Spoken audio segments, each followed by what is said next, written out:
Hello, everybody. Welcome to Coffee Can't Fix Everything. This is a show where we talk about mental health over a cup of coffee.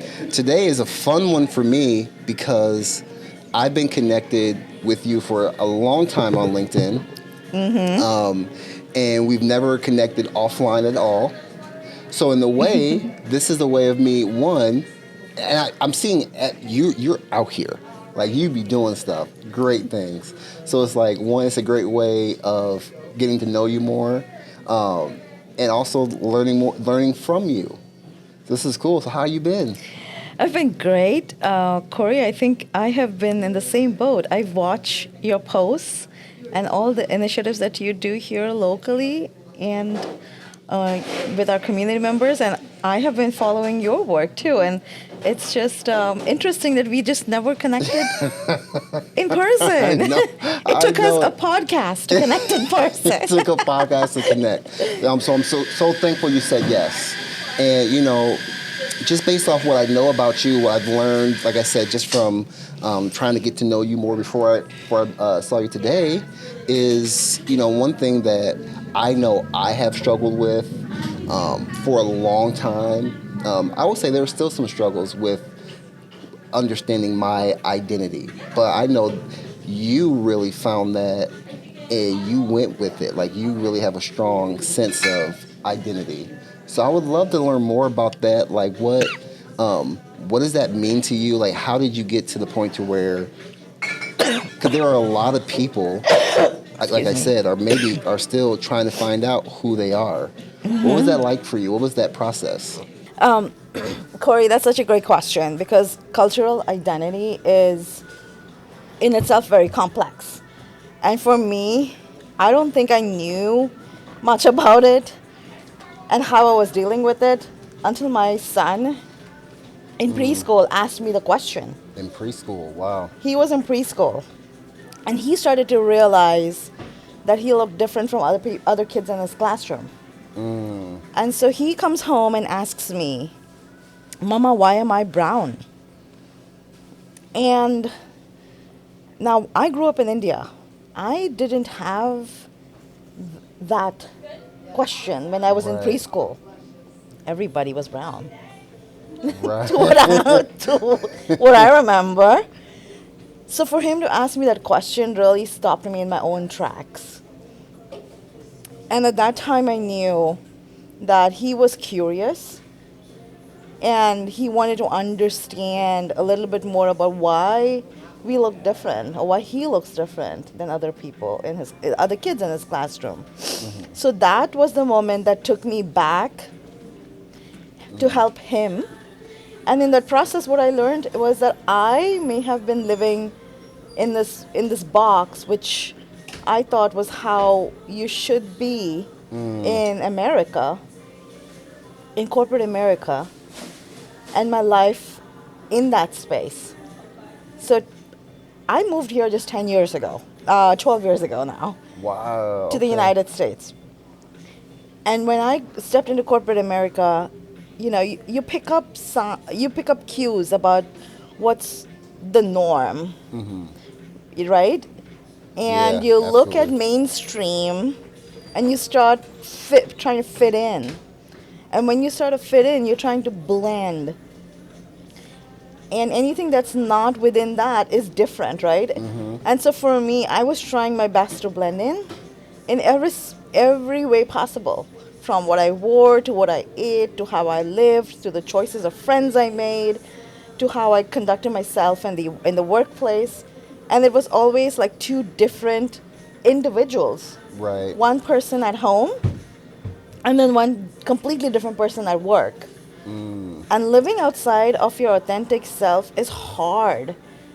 And it impacts happiness, it impacts well-being, and it impacts mental health, totally. Oh, absolutely. So when he asked me the question, but I was living through it without realizing all of these things are happening underneath me, like underneath my being. Right. But when he asked me that, I didn't want him to be living a life unauthentically. So when I started working with him, giving him stories, helping him with his own cultural identity, the very first thing that I realized was, how can I tell him stories and movies, show him movies about different identities? And I realized that there was no books or stories that could help me tell the stories of to a child of first immigrants, right? And Mm-hmm. so I was so determined to tell him the story that a few months later I published a Yeah. book with the stories that I told my kids that night when he asked me that question. And I'll just stop there, but that's kind of my journey, a part of my journey about the cultural identity. We're still in the process of learning who we are, learning through our lived Yeah. experiences, Hmm. but it's an ongoing transformation. It's an ongoing thing, and I want to touch on a couple of things you said throughout that, which is one to take the initiative to be like, I'm just gonna write a book about this joint is so cool. But I want to say, I want to kind of respond to what you said, like as you were trying to assimilate to a different culture, you're doing something else.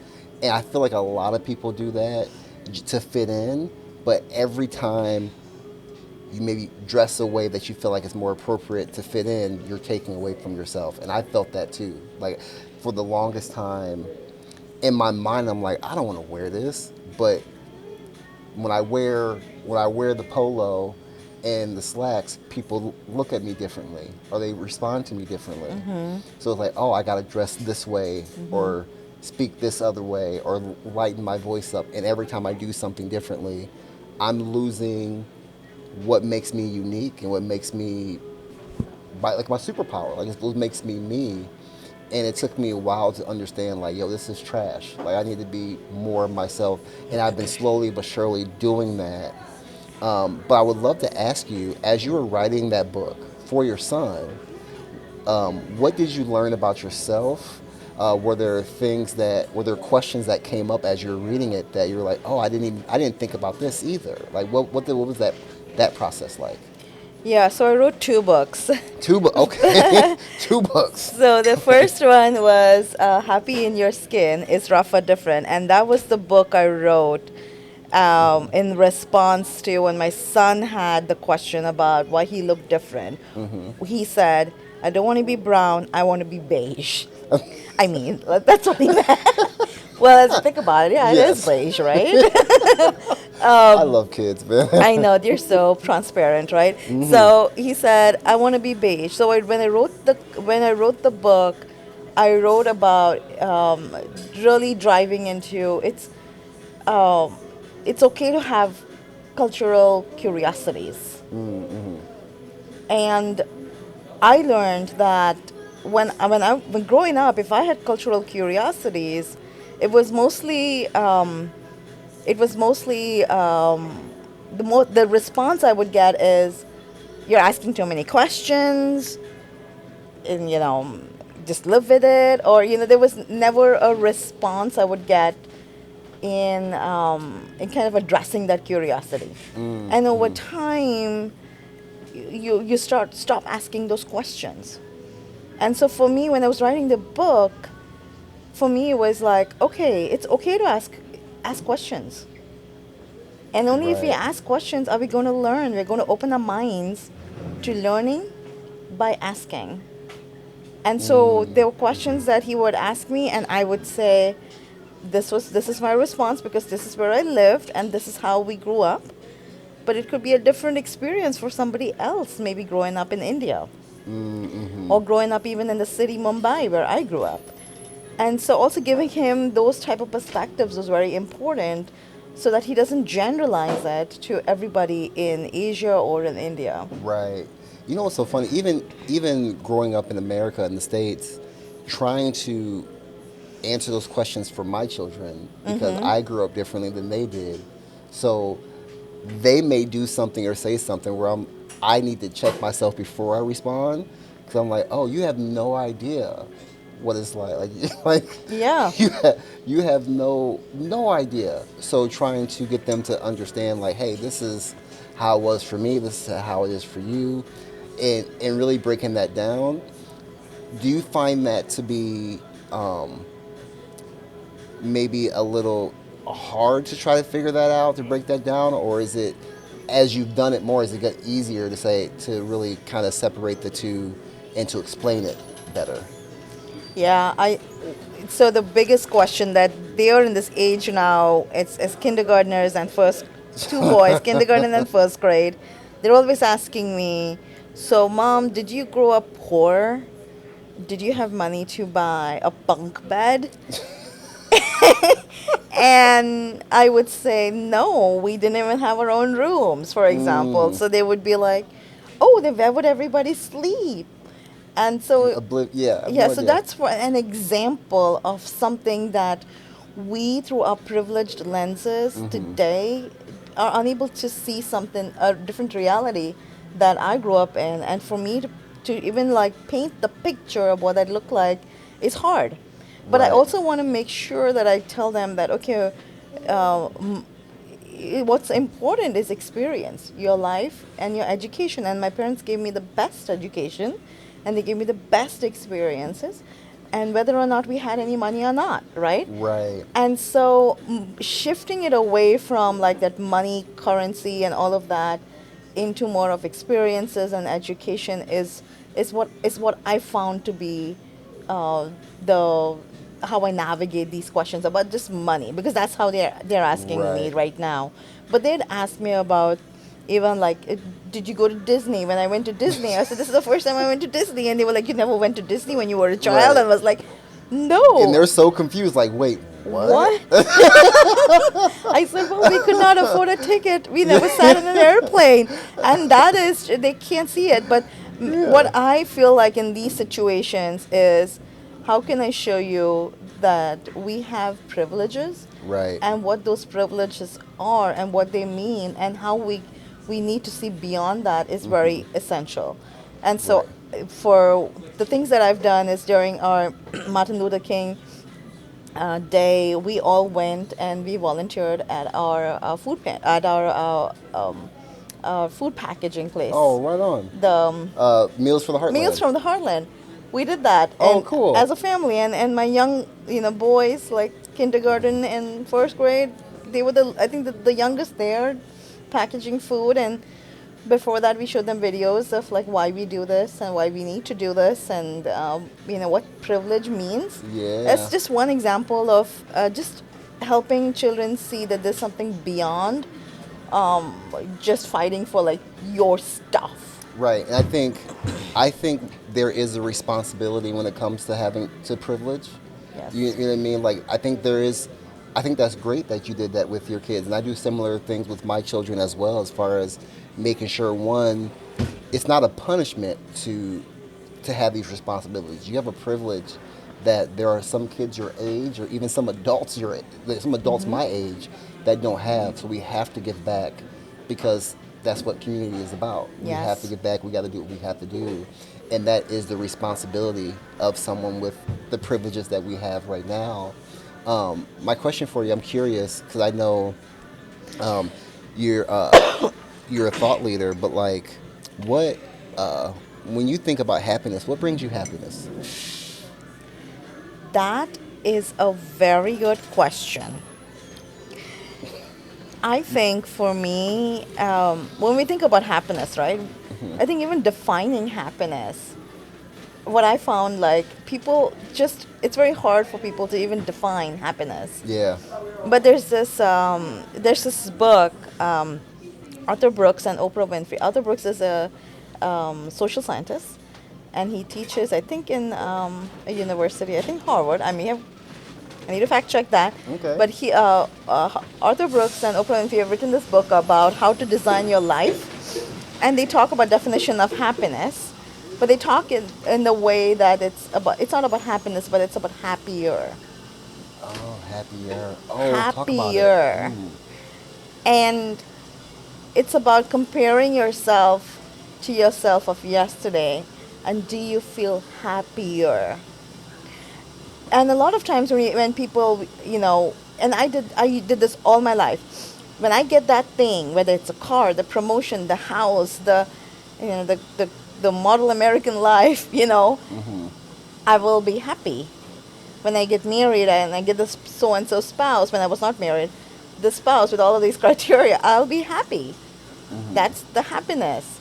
And then you get there, and then you get happy. Of course, your wedding day and everything fizzles out, and then you're back to a certain baseline. Right. Yes. You have these huge highs, Yes. but like, okay, now we're here again. Now Yeah. what?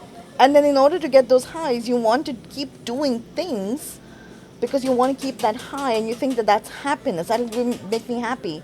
But that's really, it's pleasure. Anything that's outwardly is pleasure. It takes you through to that peak. It could be the consumption of a great coffee. It could be an Yeah. experience. It could be walking on the beach with the wind flowing through my hair. All of that is pleasure, meaning that it's going to give me that moment of great joy and pleasure, and then it's going to come back to a certain baseline. And every time you keep thinking about trying to get that promotion again, get to that whatever car, Right. whatever that is, it's going to be, they call it the hedonic treadmill, where you're constantly running and running after something, and all it is causing you is anxiety, stress, and demotivation. Everything different and opposite from From from trying to be happiness. happy. And you know what? I do something in my family, my wife and my kids, they call me a sociopath. They're like, you're a psychopath. Because what makes me happy is having a good cup of coffee, sitting in the dark, and just being. And they're like, why are the lights off? And I'm like, I don't need them on. I'm just sipping my coffee. I have the light from the outside. It's 5 in the morning, 5:30, and they're like, "What is wrong with you? Like, Yeah. why?" I'm like, "But it's the simplest thing. But it's quiet. It's just me and my dog. Sometimes I'm just sitting, looking outside, drinking coffee, and they just think it's so weird. But I'm like, that's my happier. Like, it's super simple. It's just a cup of coffee and me sitting. Yeah. And um, I think, I believe a lot of people would be happier if they could find something simple that is they can just do every day or on Yeah. a weekend or it's just something Yeah. to just make it easier. So, so the way, so there's science to happiness, which unfortunately we don't teach in business schools, which we should. We teach about economics, but if happiness became a stock, a ticker that traded on stock exchange, how would all these companies do when it comes to the happiness ticker? And there's research around from about that from Indeed, that there are just few companies that consistently do that, the top 100. And the companies that do that, they have really crafted a way of belongingness for the employees in the workplace. So when I think about happiness and just kind of what I've researched, which is a part of my thesis that I did for my PhD, that's why I kind of go back to research. And what it talks about is it's a science, it's a learned skill. And you have to work on it every single day to get happier. And it really comes down to three things: something transcendent, like faith. It doesn't, nothing religious or anything, but just something greater than, Something to believe in. yes, everything else, like something greater, something higher. And then friends and family. So faith, friends, and family. And when you look at all the things you do in your day to day and the time you spend, if it does not align with serving any of these three components of your life, which is what makes you happier. If I asked you what makes you happy, a lot of times it is spending time with my family, spending time with my friends, building, the deep relationships, and then believing in that there's something greater impact for what I do, or there's transcendence, or there's God, or Yeah. whatever that faith is of yours. And if there are time that we do does not have, does not correlate to any of these three in terms of impact, then it's just busy work. We need to then think about, okay, how can we get away from doing these things? What are we doing that's not causing stress and does Right. not align with me serving my family, me serving my friends or my community, and that greater transcendence Yes. aspect? So you're preaching to the choir. I am faith, friends, and family gang all day. But what about those people that say they find happiness in solitude or being by themselves? Yes. And I think there's some to that. Like again, Mm-hmm. coffee and quiet is sometimes a good place for Mm-hmm. me to be. Like reading. Reading Yeah. things like that. But like something that this is a conversation I have with my daughter a lot because she's a creative, she's an artist. She likes to be in her room and paint and do things. And she's like, but I'm like, hey, you need to be around friends and family too. Mm-hmm. You know, that's important. But what would you say to that professional, someone you may work with or provide mentorship to encourage them to think more about what does your community look like for happiness? What would you say to that? Yeah. So I think there are two things here. One is that some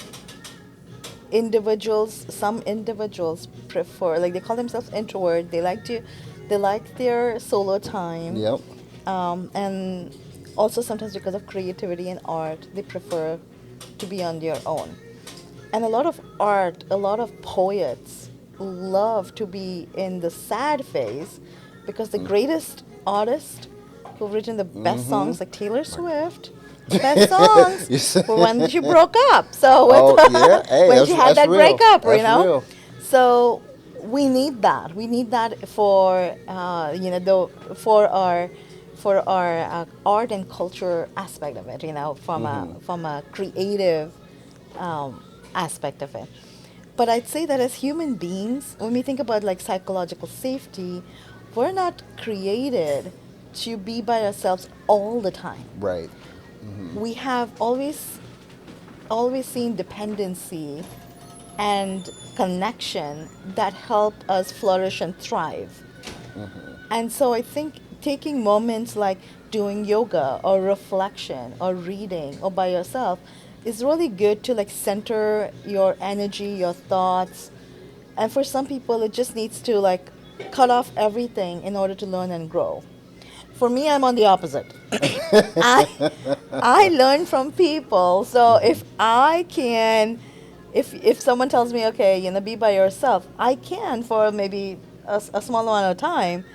But I love to network and learn from people and see what people are doing and how I can get better.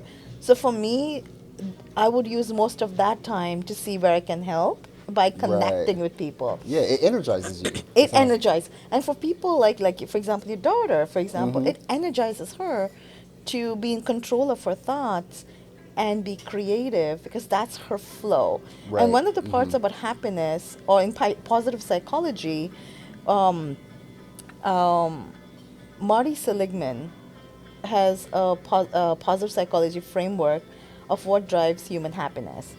And then that one aspect of that human happiness is flow. How can you create, so in workplace, when people are working, how can I say that I'm happy at work? What drives Yeah. happy at Mm-hmm. work? Happiness at work. And that is, can you find flow? Meaning you're doing your work and you lose all aspects of how the time has flown by, and someone has to like come knock your chair to leave the Right. office, and you just love doing that presentation, or you love to uh, helping writing that email because it's helping your client or your customer, Mm-hmm. or things have just gotten off hand but you like to jump in and help solve it for your customer, and you have absolutely, the time is gone, you've lost, you've forgotten to eat lunch, like because you're just so engrossed in it, but you're so happy doing it, and once done you feel like a sense of accomplishment. Mm. And so that's flow. And how people can get to that flow when they have tasks is really drives from what really is when you are in control of your thoughts. Like for some people it is, leave me alone so I can get to flow and do my Mm. work, because that's what makes me happy, and that improves my quality of, and that has correlations to like improved quality of work, employee engagement. And while there's some people would love to like do problem solving, like it's my role in my organization, I do problem solving by collaboration. Right. And I could do that by myself on an island, but I wouldn't enjoy it. Right. The part of the job of problem solving that I enjoy, because I like to collaborate with people and get everyone together. We use sticky notes, write ideas, Right. and I love to facilitate, bring out ideas from people, and then try and create a different process for our customers. And that for me energizes me. And for me, that creates flow. I can do full 2 days or 3 days of that process. And once I'm done, I was like, okay, now I'm tired. But when I'm in it, my Yeah. energy,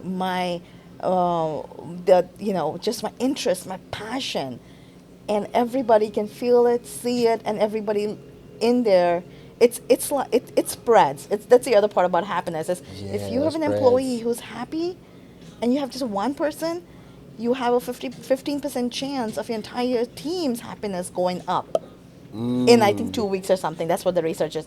But it's just interesting that when you have people who can find their flow. So I tell people, if you want to be happy at work, find what you like.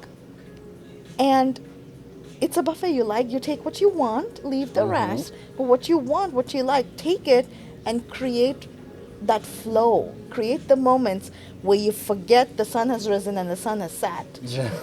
And you can just do it. And it's like artists who paint, poets who write, and in corporates or nonprofits, it's the work we do for our customers, clients, and our business. Right. So when you're in your flow, you go on this 2 or 3 day, almost like a rave, a work rager, right? Yes. It's And, like the Buddhists and the and then monks who go, it's the opposite of it, but it's like, it's the same thing. It's like they yeah, go for solitude, for reflection. And then here in the workplace, you're working with the people. Like for me, I'm working with the people. So it's, yeah, for me, the exact same energy I'm creating and I am delivering. And in return, it is helping right. boost my energy and my happiness. Yeah. Well, that was my next question. So it sounds like these things energize you, but what do you do to recharge? Like when you're like, okay, now I'm tired. What does the recharge look like? I think for me, my recharge is my family. And so my weekends are very, very sacred. I will not give my time to things that don't serve my family or my community. And it is it is that time when I recharge. I learn a lot from my kids. And I think that's a part of parenting. I just never knew that it is a part of parenting, but I learned so much from them, and for me, that recharges. They keep me on my toes. Right. They point out when I mess up, you Oh know. yeah, they always know when you mess up. Yep. So, right. And so for me, those are the things where I want to do more, and I try to find ways. I'm a reader. I read a lot of books. I think to be a writer, you need to be a reader first. I was never a reader growing up. I became a reader as an adult. Past 30, I started picking up a book. I had never read a book cover to cover before. I was really bad at reading. But when I signed up to do my PhD, the tons of reading that I had to Oh, you do, had no choice. I had no choice. So as a result of that reading, I put in so much hours reading because of my PhD, because I knew that I would not be able to succeed given where my peers were in my cohort. And this was my first American education system experience as well. And so I was like, okay, the people here read. Huh. Interesting. Interesting. Like people used to read all these big books, like these really thick books. Today I can read. I have a log of all my reading, and now I can read for fun, which is even better because I finished my PhD and now I have lots of time to read. So reading is my biggest area that helps me energize.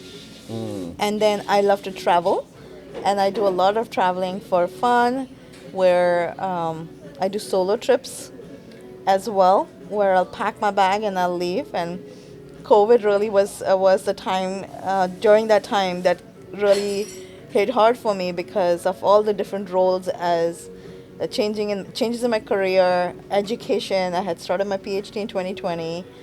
My kids were very young. They were 2 and 3 and a half. I always say, oh, we were still potty training when I started my PhD, Mm. and just and COVID, everything that came with COVID, and being in the house, and so for me, I needed to be very intentional and purposeful about how I take breaks from everything I did. And so I started taking solo breaks.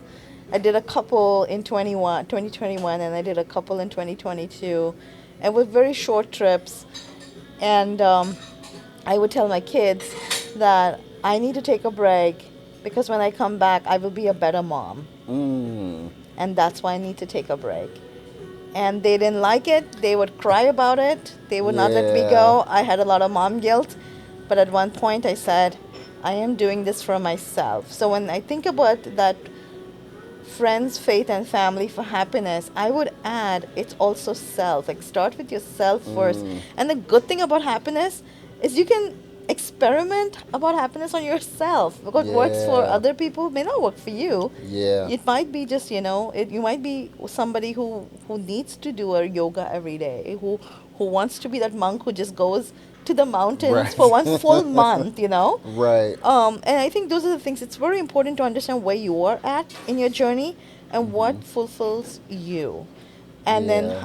I think I talked a lot about like yourself and outward, like how you can pour into like your community, your friends, and your family.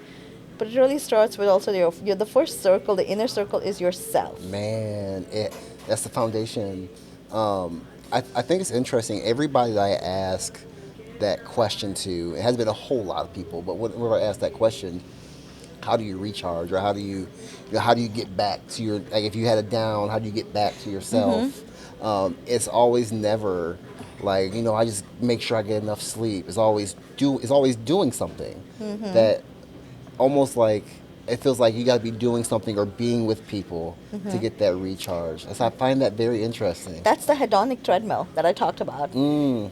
We want to keep doing the things and we want to keep raising that bar because every time we come back to baseline, but that's what human beings we operate at a Mm-hmm. baseline happiness.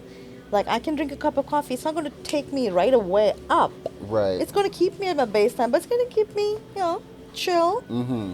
I'll make a trip, I go to some other place, travel international, great.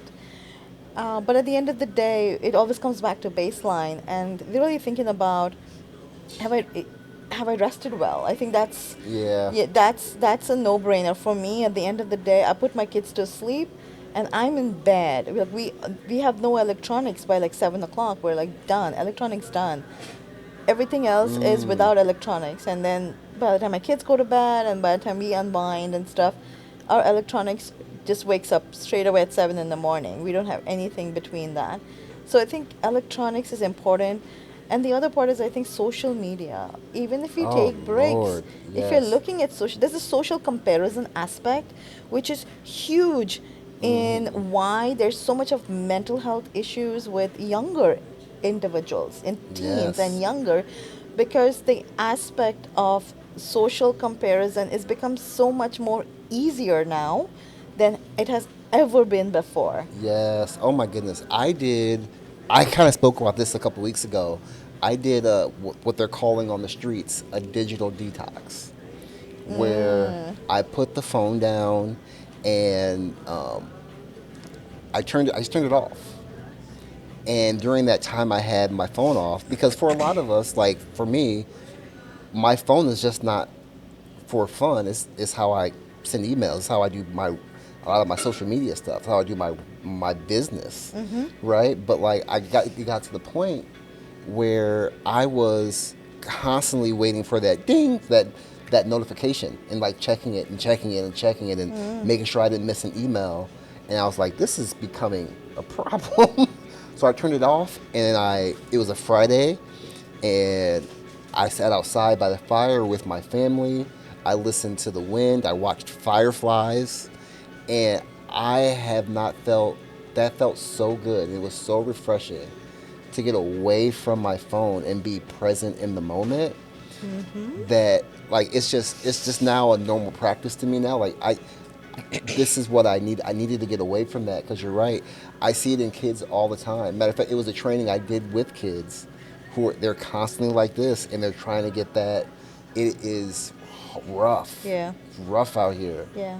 And the adrenaline flow that you get from something like Yes. this, you don't want to put it back down because you want to be on that I know. highest level of that pleasure, right? Like, Yes.